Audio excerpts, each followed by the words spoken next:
आषाढी एकादशीची व्रतकथा। एकदा युधिष्ठिराने भगवान श्रीकृष्णांना विचारले, केशवा, आषाढ शुक्ल पक्षातील एकादशीचे नाव काय? त्या दिवशी कोणत्या देवाची पूजा करावी व त्या व्रताचा विधी कसा आहे ते मला सांगा। भगवान श्रीकृष्ण म्हणाले, हे पृथ्वीचे पालन करणाऱ्या राजा, जी कथा पूर्वी ब्रह्मदेवाने नारदाला सांगितली तीच आश्चर्यकारक कथा मी तुला सांगतो। नारदाने विचारले, पित्या ब्रह्मदेवा, आषाढाच्या शुक्ल पक्षातील एकादशीचे नाव काय आहे व तिचे महात्म्य काय आहे ते मला सांगा, कारण मला विष्णूची आराधना करायची आहे। ब्रह्मदेव म्हणाले, मुनिश्रेष्ठा, तू चांगले विचारलेस। तू खरोखरच वैष्णव आहेस। त्रिलोक्यामध्ये एकादशीसारखे दुसरे पवित्र व्रत नाही। हे व्रत पुण्यकारक असून ते पापांचा नाश करते व सर्व इच्छा पूर्ण करते। ज्या मनुष्यांनी जन्माला येऊन हे व्रत केले नाही त्यांना खरोखरच नरकाची इच्छा आहे असे समजावे। आषाढ महिन्यातील शुक्ल एकादशी पद्मा किंवा शयनी या नावाने प्रसिद्ध आहे। ऋषिकेशाच्या प्रीतीकरता या एकादशीचे उत्तम व्रत जरूर करावे।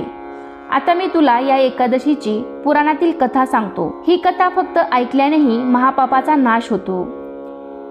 पूर्वी सूर्यवंशामध्ये माधंता नावाचा राजा होता। तो चक्रवर्ती, सत्यप्रतिज्ञ व प्रतापी होता। तो आपल्या प्रजेचे पालन धर्माने व स्वतःच्या औरस पुत्राप्रमाणे करत असे।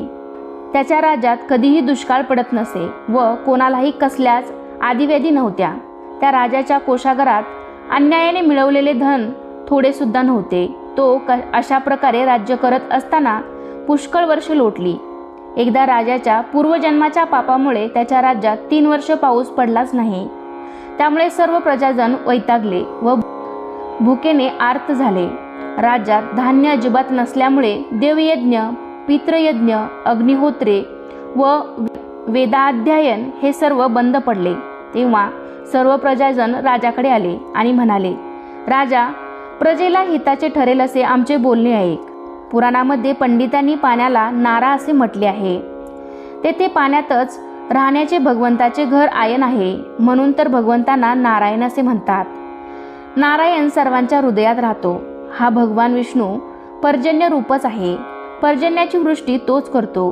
त्यातूनच अन्न निर्माण होते व अन्नातूनच प्रजा निर्माण होते। हे राजा, असा हा पर्जन्य नसेल तर प्रजेचा नाश होतो। तेव्हा नृपश्रेष्ठा, ज्यामुळे पाऊस पडेल व आमचा योगक्षेम चालेल असे काहीतरी कर। राजा म्हणाला, प्रजाजनांनो, तुम्ही सांगितले ते अगदी खरे आहे। अन्न हे ब्रह्मस्वरूपच आहे। सर्व चराचर जग अन्नामुळे स्थिर आहे। सर्व भूतमात्र प्राणीमात्र अन्नातूनच निर्माण होतात।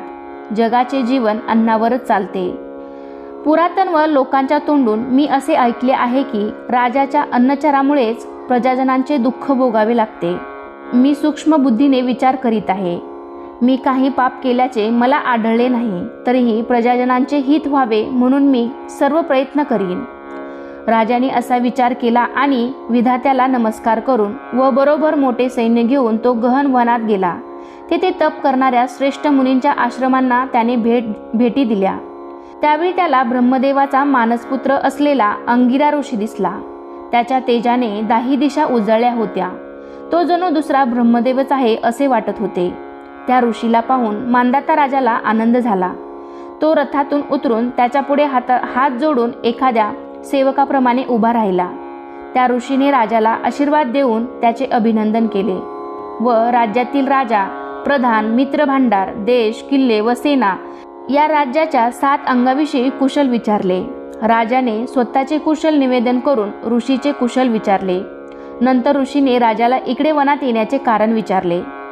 मुनीला ते कारण सांगताना राजा म्हणाला, मुनिश्रेष्ठा, मी स्वधर्माप्रमाणे पृथ्वीचे पालन करीत होतो, तरीही माझ्या राज्यात अनावृष्टी का व्हावी याचे कारण मला समजत नाही। माझा संशय नाहीसा व्हावा म्हणून मी आपल्या पायांपाशी आलो आहे। तरी प्रजाजनांचा योगक्षेम चालेल व त्यांचे समाधान होईल असा उपाय सुचवा। राजा, हे कृतयुग सर्व युगात उत्तम युग आहे असे म्हणतात। या युगात ब्राह्मण धर्म प्रधान आहे आणि या धर्माचे 4 चरण संपूर्ण आहेत। या युगात तप करण्याचा धर्म फक्त ब्राह्मणांचाच आहे। असे असता राजा तुझ्या राज्यात एक शूद्र तप करीत आहे. करू नये असे काम त्याने केल्यामुळे तुझ्या राज्यात मेघ वर्षत नाही. तू त्या शूद्राचा वध करण्याचा प्रयत्न कर, म्हणजे दोष दूर होईल. राजा म्हणाला, तपश्चर्या करणाऱ्या त्या शूद्राने माझा काहीच अपराध केलेला नाही.